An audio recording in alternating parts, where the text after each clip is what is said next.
بآیاتش ترا کار جزی نیست، کہ از یاسین او آسان بمیری. اس قرآن کی آیات سے تمہارا یہی سروکار رہ گیا ہے کہ عالم نزا میں سورہ یاسین سنا دو، جان آسانی سے نکل جائے، مشکل جو ہے مرحلہ آسان ہو جائے. یہ صرف ایصال ثواب یا حصول ثواب کا ایک آلہ بن گیا.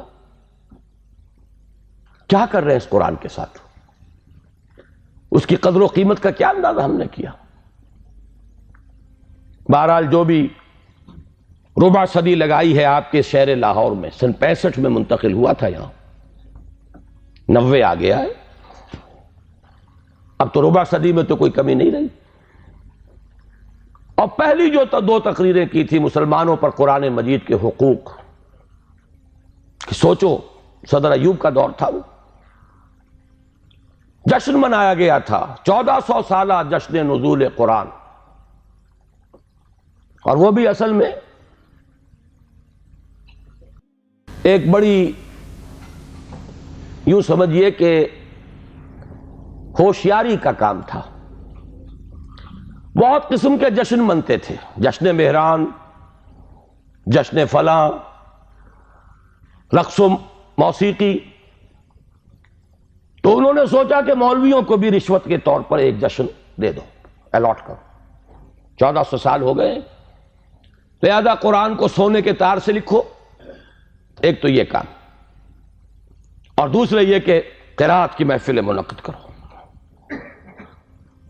یہ جشن تھا. اس کے حوالے سے میں نے بات کی تھی کہ ہوش میں آؤ، قرآن اس لیے نازل نہیں ہوا. جب یہ موعظہ تھا، جب یہ شفاء لما فی الصدور تھا، جب یہ ھدی للناس تھا، جبکہ یہ موجب رحمت تھا، پورا قرآن بھی لوگوں کے پاس نہیں تھا. کہیں پرزوں پہ لکھی ہوئی صورتیں، کہیں اونٹ کے شانے کی ہڈی پر، سکیپولا پر لکھی ہوئی کوئی صورت، شاذ کسی کو کاغذ دستیاب ہوتا تھا. کہیں ما بین الدفتین تو قرآن تھا ہی نہیں. وہ تو حضرت ابوبکر نے کیا ہے، حضور کے زمانے میں تو نہیں تھا. سینوں میں جمع ہو گیا تھا. سونے کے تار سے کیا سوال، تانبے کے تار سے لکھا ہوا بھی نہیں تھا، کاغذ پر چھپا ہوا تھا ہی نہیں. لیکن قرآن تھا، سینوں میں تھا. بل هو آیات بینات فی صدور الذین اوتوا العلم، سینوں میں تھا. اس قرآن نے انقلاب برپا کیا. آج ہم 1,000 روپے کا نسخہ جو ہے خرید کر بچیوں کو جہیز میں دیتے، لیکن یہ کہ وہ قرآن حقیقت میں نہیں ہے. لا یبقى من الاسلام الا اسمہ ولا یبقى من القرآن الا رسمہ. رسم الخط ہے. تو دوڑ پیچھے کی طرف ہے گردش ایام تو، ضرورت ہے لوٹنے کی قرآن کی طرف. اس لوٹنے کے لیے اپنی جگہ پر خود بھی آدمی طے کرے جو کمی ہے. اگر قرآن مجید آپ نے نازلہ بھی نہیں پڑھا ہے تو شرمائیے نہیں، اس کمی کی تلافی اب کیجئے. اور میں کہا کرتا ہوں کہ حضور کی بسم اللہ ہوئی تھی 40 برس کی عمر میں،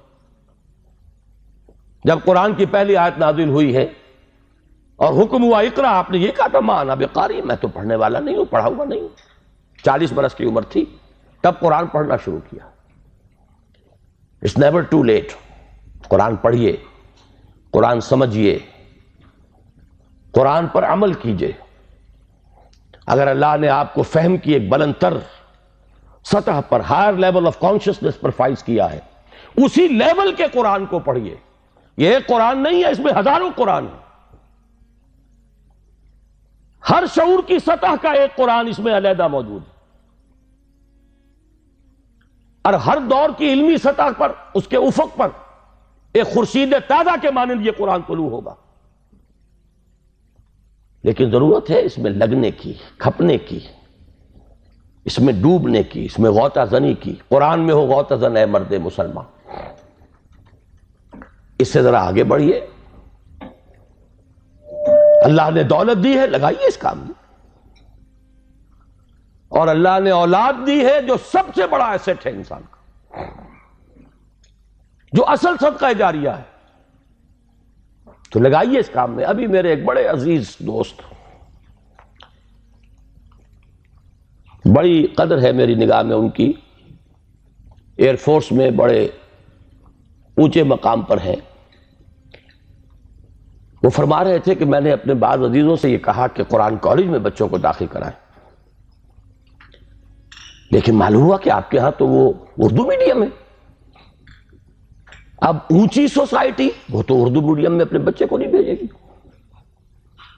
تو آپ کوشش کریں. میں نے کہا کہ ٹھیک ہے، سوچیں گے اس پر. بات سمجھ لیجئے کہ قرآن کالج آپ کے معاشرے کی ان ضرورتوں کو پورا کرنے کے لیے نہیں ہے. قرآن کالج ان دیوانوں کے لیے ہے جو طے کر لیں کہ ہمارا مطلوب و مقصود دنیا نہیں آخرت.